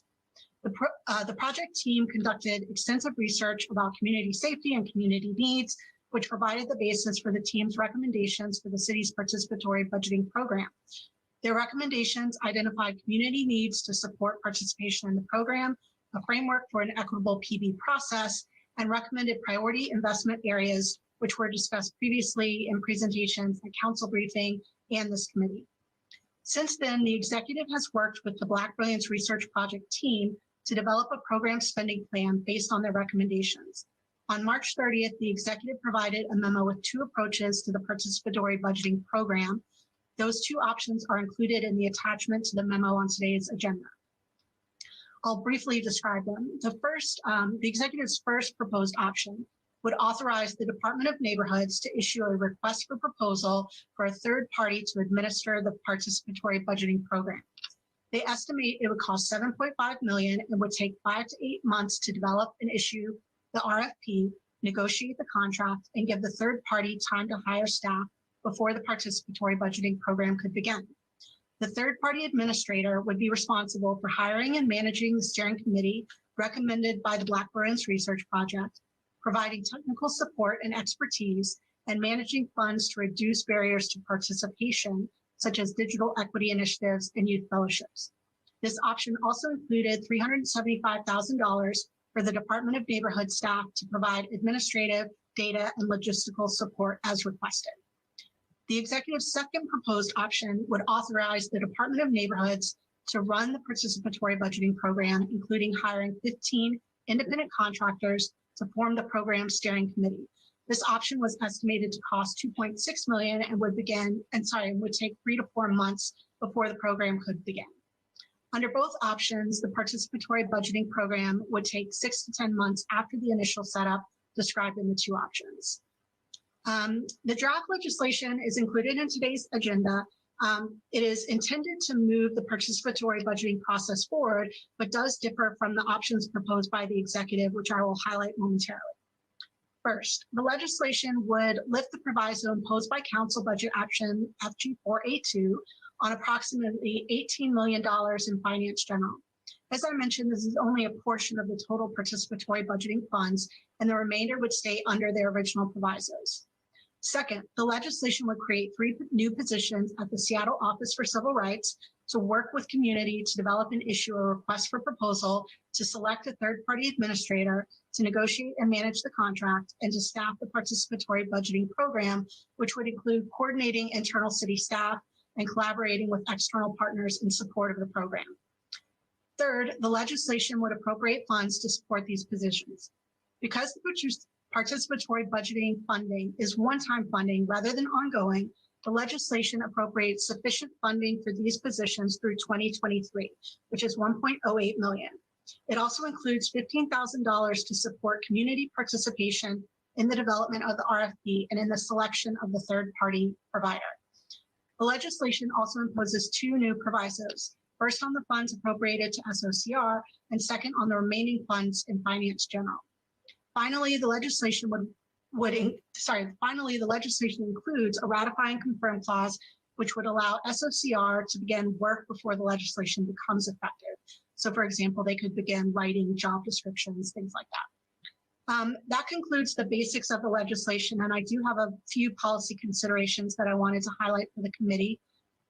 First, as I mentioned, the proposed legislation creates authority for 3 new positions at SOCR and funds the positions with one-time funds sufficient for 30 months. To continue the PB program beyond 2023, the council will need to identify another funding source for any additional staffing, the PB administrator, and for actual projects. Second, the legislation funds the development and issuance of an RFP for a third-party administrator, as well as the department staff to manage the PB contract and provide support for the PB program, but it doesn't yet fund the contract with a third-party administrator. It assumes that the council will make future appropriations to support the contract once SOCR selects a third-party administrator through the RFP process. Third, the legislation would commit the funds, commit the funds to SOCR, which is consistent with the recommendation made by the Black Brilliance Research Project team, rather than to the Department of Neighborhoods as the executive proposed.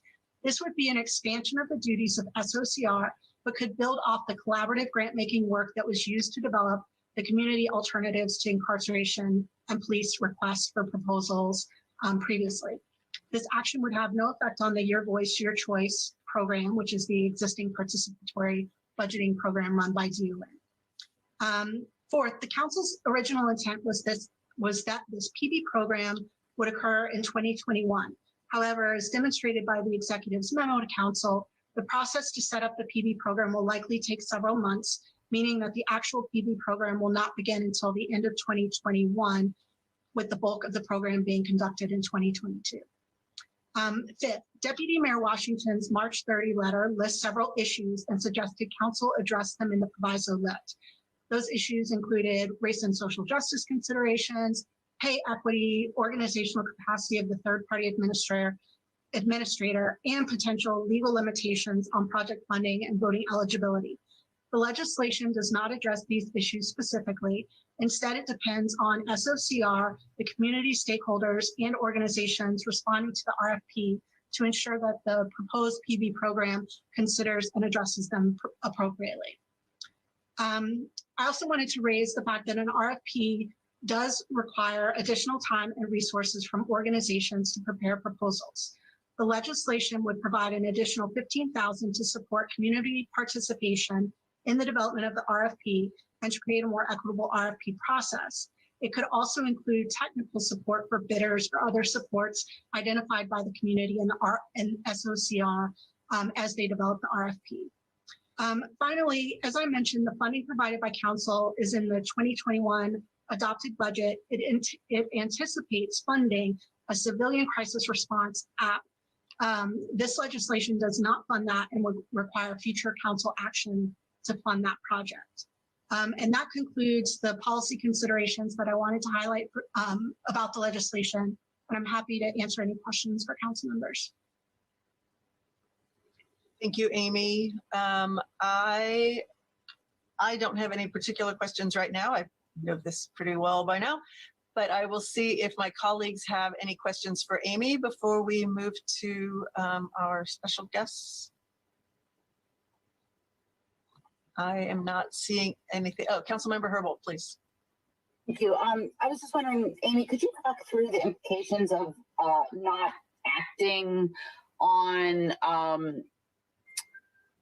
the recommendations, or not the recommendations, but not amending the proviso in a way that addresses the request for the development of an app? What I think I heard you say is there's a proviso on those dollars now with the expectation that some of the dollars would be used to develop the app. The proposal that we have before us does not include that expectation. And so if we did nothing, it would just move forward without the inclusion of that expectation. Is that more or less correct? The remaining provisos still include the app as part of the proviso. So I think that expectation, at least in terms of the language, is still there. Council could choose, I will say, I think that for the department staff that have been working on that, nobody has rushed forward to claim responsibility for the development of the app or funding that portion of this. And so I think it will require a little bit more work with departments to figure out the appropriate home for that, the appropriate scope, and the appropriate budget for that. And so if council did want to move forward with that, it could be included in this piece of legislation. It could be included in a separate independent piece of legislation, or council could choose to fund the development of an app only if it's chosen as a project funded through the participatory budgeting stakeholder process. It was an app similar to what is described, was mentioned in the Black Brilliance Research Project as one of the potential types of projects that could be developed and funded through participatory budgeting. So that is a choice that council could make. And Amy, I'm remembering as well, a $50,000 allocation for the development of a new sort of crisis response. And, there are a lot of moving pieces where many of us are participating in the What Works City Sprint. I'm just wondering if there might be an opportunity to discuss that $50,000, which was not, even though the council allocated it for that purpose in the budget process, there's a budget error. It was not transferred over to HSD.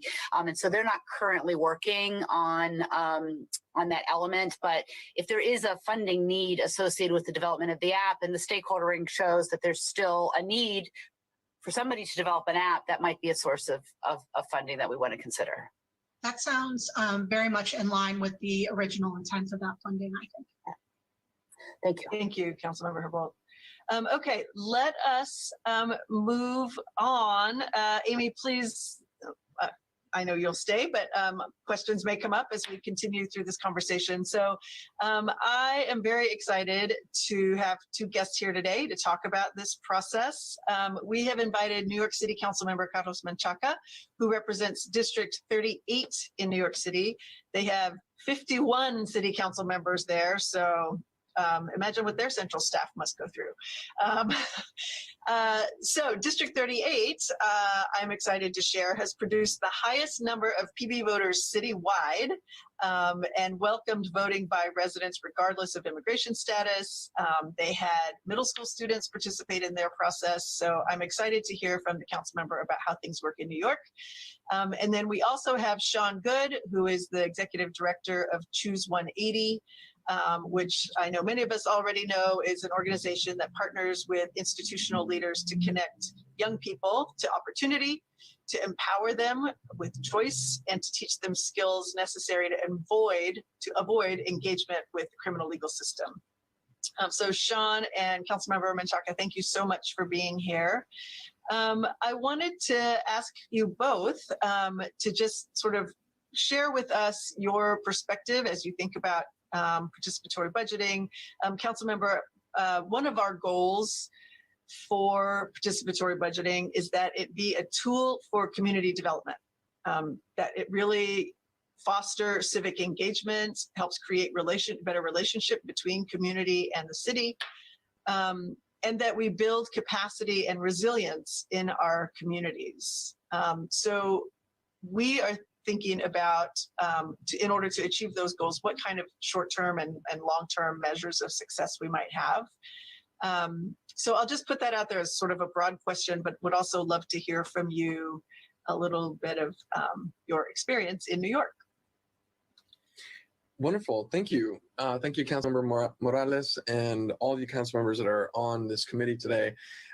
And as a fellow council member in Brooklyn, I just want to say how much I've been enjoying this public hearing, listening to the initial voices on the ground and really walking through how you do your work. And Amy Gore's presentation about the kind of technical components really show that you've all been thinking really long and hard about this initiative.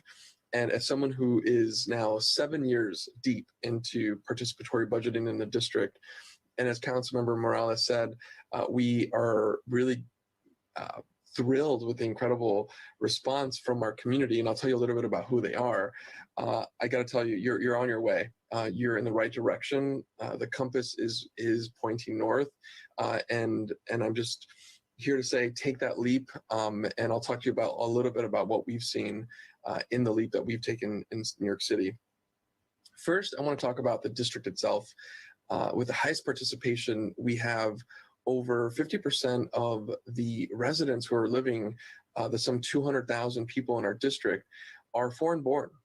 They're not speaking English at home. They're speaking another language, Arabic, Chinese, 3 different dialects, Spanish, and English. We have the second largest public housing development in the city of New York. So we have public housing residents. And we also have a very working family, low income economic status in the neighborhoods that are part of the district. And so you would almost think that this would make it impossible when we have other districts that are a lot more affluent and connected to technology and whatnot. But what is driving this conversation is that energy that I heard from many of the folks that testified earlier today in this hearing is that hunger to connect to government, and with the ideas that they have as people who are living in their neighborhood and seeing their parks, their schools, the kids, their kids' schools, streets and light posts, and saying, how can we engage? Many of these community members are not eligible to vote in elections, and so they're hungry to really see things change. And so what we have done is, in a one-year process that starts at the end of summer, goes through a fall and spring process, and at the end voting happens, is collect ideas at the beginning, bring committees together to really think about what is eligible for capital, because our projects and our process is mostly through capital infrastructure improvements, development, and then everybody votes. And so what we've been able to see is that our immigrant families are really driving, and are just our mothers in the district are driving this process because they've seen a value. Once the project gets into the budget, we see an immediate agency response. The agencies get to work, and we're starting to see the light posts come up, or the playgrounds, and so in a few years, and this is why Councilmember Morales, you were saying, how quickly can we see results? This is going to take some time, but once people start seeing that their ideas are being listened to, that they're able to engage, they're understanding the cost of a program or of a capital improvement, that they're able to understand how government works, they no longer become inside-outside feeling they're part of government. And we have parents that are teaching other parents about how government works, what things cost, and no longer are you doing this as one office, one district office in your community. Now there's a whole neighborhood understanding and engaging each other and bringing the temperature down and saying, how do we move this forward? And it's launched other auxiliary projects, like the fact that our district is now going to be home to 7 new schools, because they have taken what they understand in PB, and they are now engaging the school construction authority directly and saying, we need more schools. That's not a PB conversation. That's a holistic budget conversation. And so it really is bringing an intelligence that I just was not anticipating. And they are partners with me. They're no longer just angry at government inaction. They're part of that action. And so I think that's the first thing I want to just leave you with. The second is the access points. And I think there's some criticism sometimes that says, well, people who have time, they have the luxury of time, or they have higher economic status that allows them to engage, is just simply not true. We are engaging everyone where they're at. And so a lot of the voting process that we do at the spring, after everyone has pulled their projects together and we create a ballot, we go to churches. And on Sunday afternoon, we talk to people. I get to go and speak to the congregations, and volunteers go, and we bring the ballots to the people, which is not a typical voting process. But what we want to do is really make this voting process accessible so that everyone can engage, removing language barriers, removing time barriers, removing the kind of institutional barriers. We're going to people directly and talking about the projects. And what you see is, because there is so much excitement around these projects, as you have these teams going around and saying, I worked on this, this is kind of cool. And these are young people, which is the last thing I want to say, is that it has really ignited the young people in understanding the power of their vote at a time where nationally we've seen conversations about votes. Whatever side you're on, it's excited young people, and they understand their power. And once a young heart is ignited, they're ruined forever. Democracy is in their heart and their spirit. So I'll leave it there, and I'll answer any questions that you have. But I think those are the things that I wanted to add to this conversation. Thank you. Really appreciate that, Councilmember. Sean, I want to let you respond and share your thoughts about what the potential for a participatory budget process means for your community. Oh, well, thank you, Councilmember Morales. I appreciate the opportunity to be present, to share space and thoughts. And I appreciate the council member from New York and your contributions and insight as somebody who's already begun the process and is fully living into those PV principles and watching the impact that it has in mobilizing community. One of the things you said, I actually considered and thought maybe in the inverse, it was this thought that people are becoming more a part of the government. And I can't speak for the collective us, but I can speak for myself individually that my hope is that the PV process actually has the reverse effect, that the government becomes more a part of the people, and that the people understand that these inalienable rights that they've been endowed with by their creator is all the power they need in order to see the type of systemic change happen to allow our voice, our presence, our humanity to be honored. I do believe that the compass is pointed and that there is an opportunity to go towards our true north. When I woke up this morning and I was considering remarks for today, I considered our ancestors and what it was like to be enslaved in the South and to be in these horrific conditions and not know what they were going into, but knowing that what they were escaping was something better than their present circumstances that were in front of them today. And that the path ahead for particularly those who made the journey at first wasn't clear. It was long, it was arduous, it was complicated, it was difficult, and yet and still my ancestors persevered because there was a deep conviction that there had to be something better, that if we simply traveled north, that there was something better on the other side.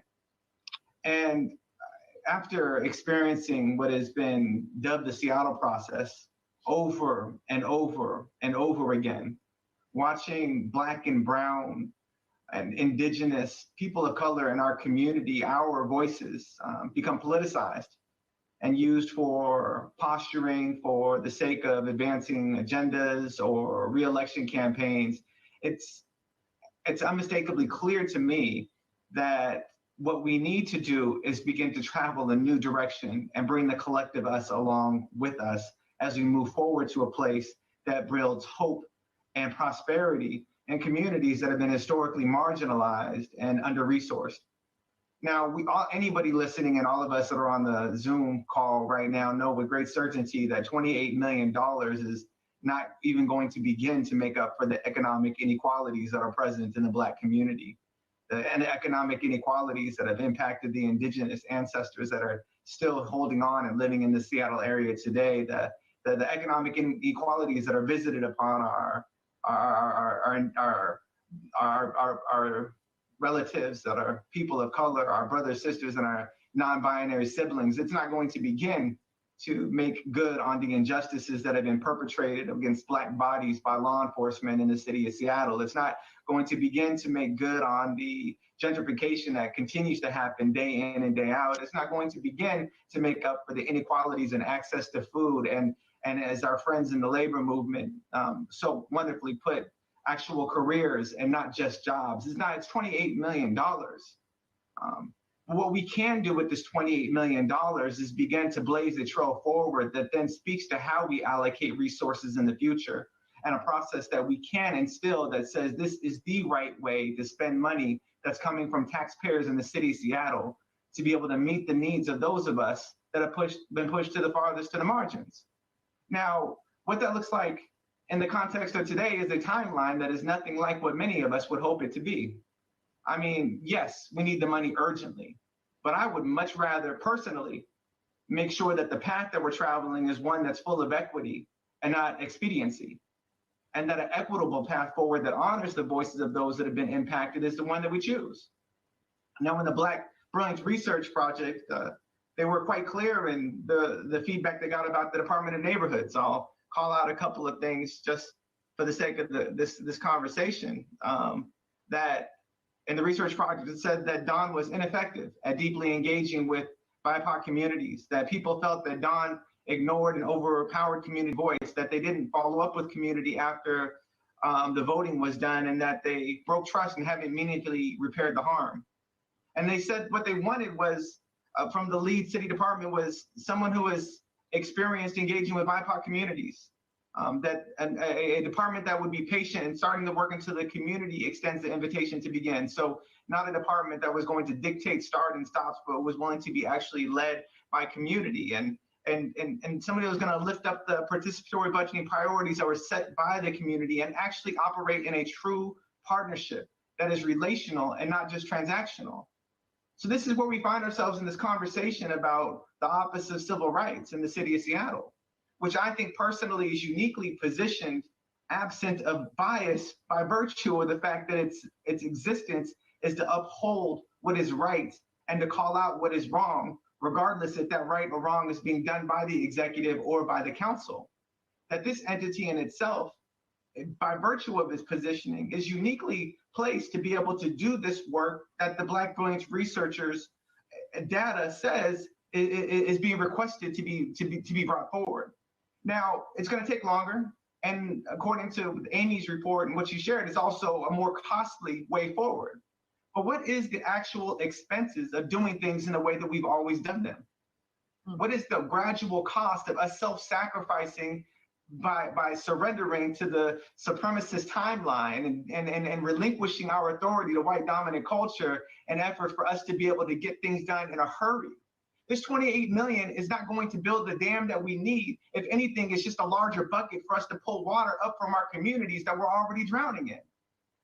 So if it's only a bigger bucket and it's not the dam, then let us use this moment and this opportunity to build a path where we can construct something different that will make a future where we don't always have to go through the same rotation, the same rigmarole, the same politicking and posturing, because this may have been instigated by the social unrest that happened after the murder of George Floyd, but this is a movement that's been built over generations and generations, a movement that embodies many of our ancestors of our past, our living legends and those movement makers that are present today. I understand that we have to move forward and that there is a limited patience for the process that often happens in the city of Seattle. But I ask my brothers and sisters and my non-binary siblings that we begin to not think about what we can get right now, but what we can create as we move forward. And as we create, as we move forward, that we hold the city, the council, the executive, the Office of Civil Rights accountable to honoring participatory budgeting at its truest form. And that they employ people from the community to be stakeholders that are helping make decisions on our behalf. And that they're going out and they're gathering the votes from the people who are most marginalized and most impacted. And that those dollars are actually creating the type of programming and resources and the types of brilliance that we earnestly believe will be catalysts for change, that they will be the seeds that we need to plant in the very fertile ground of our brilliance that we hold so we can begin to cultivate a future that is greater than the moment that's now. Family, I am fully persuaded that we can and will move forward together. I understand that community, as is dubbed, is not inclusive of all, and that Black community, we are not a monolith, that we have a diversity of opinions and perspectives, and there are multiple ways that resources will be spent and allocated as we continue to move forward. That being said, with this bucket of money, with these resources, let us honor the Black Brilliance Research Project. Let us honor the data and the voices that were collected therein.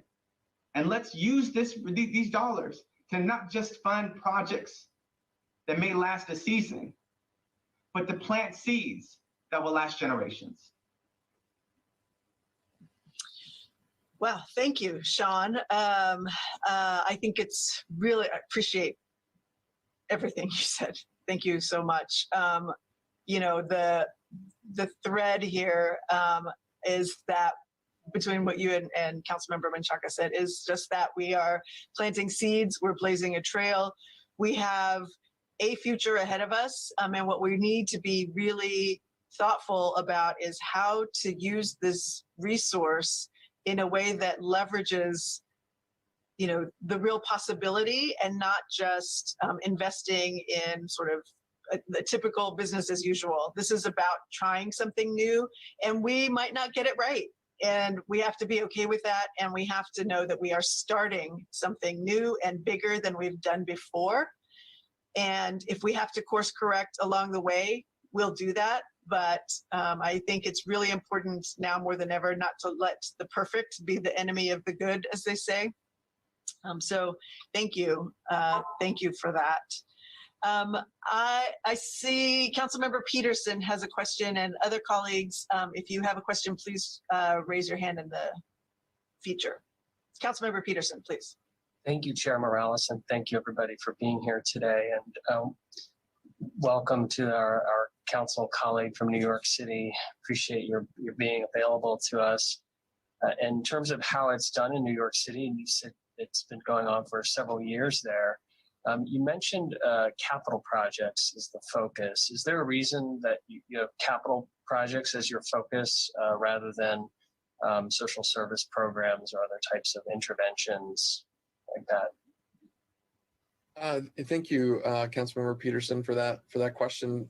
I think there are two main reasons. One, the capital projects are impactful in a infrastructure kind of way, and a lot of the issues that have come through are capital needs in schools, etc. I think where it gets a little bit more tricky. Oh, and they're one-time purchases, if you will. They're one-time projects. And there are some council members that have started experimenting with the programmatic to fund programs, non-infrastructure. This is more personnel. What we find are just interesting moments where we're thinking, do we fund this for 2 or 3 years? If we're funding a basketball after-school group, is it just a one-off? So are people voting for 1 year or less? That requires a more top-down mayoral support because they can offer 3 to 5 year contracts. And the mayor has not been very supportive of that, but it was in the recent elections that a civic engagement commission was authorized through a charter change that the people voted on, and that will then solve the problem. And we're still tinkering through that now, and we're under elections. So long story short, it was easier to do capital because individual members of the council could do it. We're experimenting with programs, and very soon we'll see a mayoral agenda that includes 3-5 year program that can solve the multi-year issue. And Chair, may I follow up with one additional question? Councilmember, does New York City pay the participants in the budgeting process? Are you saying the voters? Are you asking about the? Yeah, the people who are bottom up participating in the participatory budgeting process. Do they get paid for their time?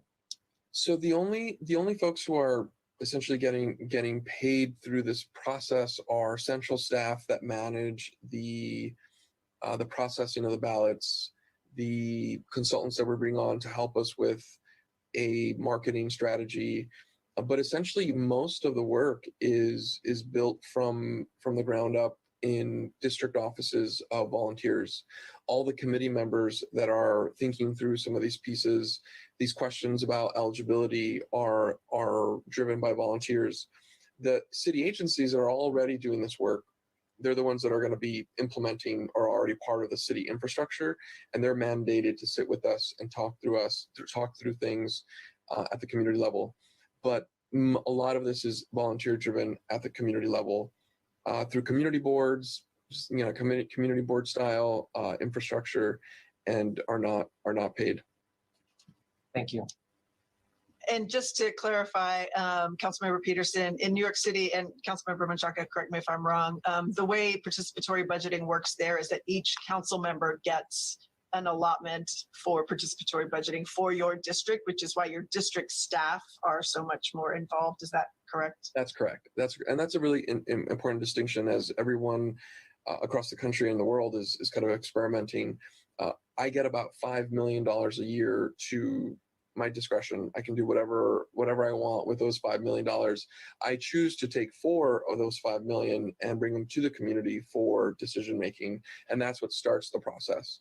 And that's where local community energy volunteers come together to go through that process. And my staff runs or facilitates the discussions and supports the volunteers. We host meetings in our office, etc. And that's for capital projects. Those are for capital projects. And the council members that are doing the expense program dollars essentially are following the same structure. They just add a different ballot. So people are voting in the spring for both capital and expense. Thank you. I'm going to move on to Councilmember Herbold. I saw your hand up. Do you still have a question? Don't. I actually had the same question about how to deal with creating potential year-to-year needs with people's interest in programmatic funding when the priorities might change from year to year. And so thank you very much for addressing that. And thank you, Councilmember Peterson, for asking. Chair Morales, can I offer a new point to that question? I think what's interesting about this question too is it begs us to ask how do we create it begged the conversation in the community to say, could we do something one time? Can we offer an experimental moment? And some creative stuff has emerged. Young people saying, well, we have this one issue, and if we had just that one group of helpers that we can pay for to kind of unsolve and think about an issue in a different way, we would be a different and better community. So constraints are helpful in these conversations where you don't have a 3-year funding stream, but if you have one, what could you do with it? And I think it's been very positive for the experiments that I've seen other council members do. Thank you. That's helpful. So programmatic priorities can be one time if they're and ideas are like that way. Like a mural, for example, it ends with something, but a mural process that really brought people together around the conversation, discussing hate crimes, and was enough to be able to be impactful 1 year, and there we go. Rather than funding a social worker for 1 year, it was not going to be. So it's shifting how we think about how communities can have something to throw, and it might even, and for some of these projects have excited some of the agency commissioners to say that could be a 5-year program. Let's talk about it. Let's think about that in a different way. And now you have dialogue. Now you have power at the community level to say this is how we want to spend a $20,000 grant and change the way government works. I do have one more question, if I could. Please. Thank you. When I was doing some research on participatory budgeting, I came across a data point that said the larger the pot, the more people you have who actually participate in voting. And I'm wondering, I don't know if the number of dollars available to you as a district representative has been static for the amount of time that you've been in office, but if it hasn't, if the pot has grown, have you seen more people participating as the pot has grown? That's a really interesting question for a couple of reasons. One is we actually all get $5 million as council members, no matter what district. I have some comments about that. There's some districts that I think need more than that. That's an equity issue, but we all get $5 million, and we, at minimum, members that are participating in this initiative have to put at least $1 million down. Most members just put 1 million, and then they take the rest of the 4 and do what they want to do with it. I put in up to 4 million every year, and you may make a argument that there have been really high record-setting participation in my district because they have been able to do some really big projects, bigger than cutting $1 million into 6 projects. We're cutting $4 million. And some of the projects have been pretty big and substantial. So I think there is something there. And what's interesting too, this is an interesting marker about participation, is the number of people who voted in my initial election that got me elected 7 years ago into the council was surpassed by participatory budgeting votes a few years later.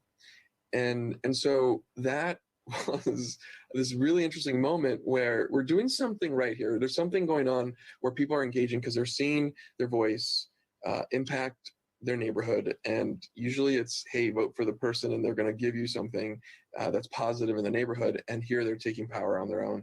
So that's just another kind of fun fact that I'm trying to understand and digest as I close up my last year. This is my last year in the city council as we're turned out. So I think you're onto something there, Councilmember Thank you.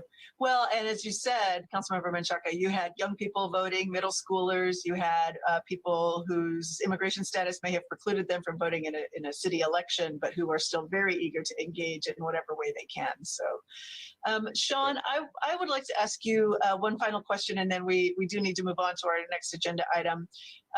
This is a participatory process. This is about engaging our neighbors.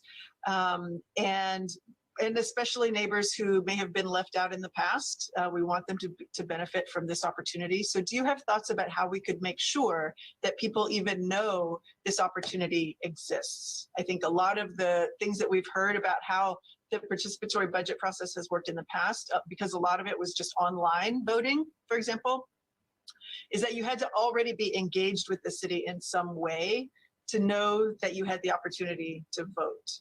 So can you talk a little bit about what some other ways might be for us to think about getting the word out? Yeah, I appreciate the ask. And well, I believe in the heart of participatory budgeting, the idea that the RFP would go out to an organization, and that organization then would employ people who a part of their job is to make sure that folks are rallied around voting and engaging in the process, and are provided living wage jobs to be able to do so. I think that's going to be transformative in and of itself. I also think that that our community is full of stakeholders. Some are the traditional stakeholders that are often invited into spaces to share with people who are in positions of power. And then there's many stakeholders who aren't typically invited into those conversations. And that there's enough organization representation across our city to be able to make sure that people in every corner of our community knows and is aware of what's happening. It's just going to really require us to be intentional on who we engage and how we engage and how we show up in space. I think that there are moments where it's easy to call on the people who you're most familiar with or you have the greatest relationship with and activate them and have them do what it is that they can do. But in order for this to be successful and for it to embrace and engage the collective us, we're going to have some tough conversations, build some bridges that may have been burned by promises that have been unkept, and really grow together as a community if we're going to make sure everybody's being heard and listened to in this process. Great, thank you. Okay, well, I want to thank Councilmember Menchaca for staying with us all the way from New York. It's after 7 o'clock there, so go get some dinner. Thank you, Sean, for joining us. And thank you to Amy. We are going to move on. So, Lakeisha, can I ask you to please call, no, don't call the roll. Please read the next item into the agenda, into the record. Good grief. Council Bill 120000, an ordinance relating to the organization of the Office for Civil Rights, briefing, discussion, and possible vote. Terrific, thank you. Okay, so as I mentioned before, this bill would extend the term of the OCR director from the end of this year, 2021, to the end of next year, 2022, and would also remove the language added in Ordinance 125470 that asks the department to conduct an RET, Racial Equity Toolkit,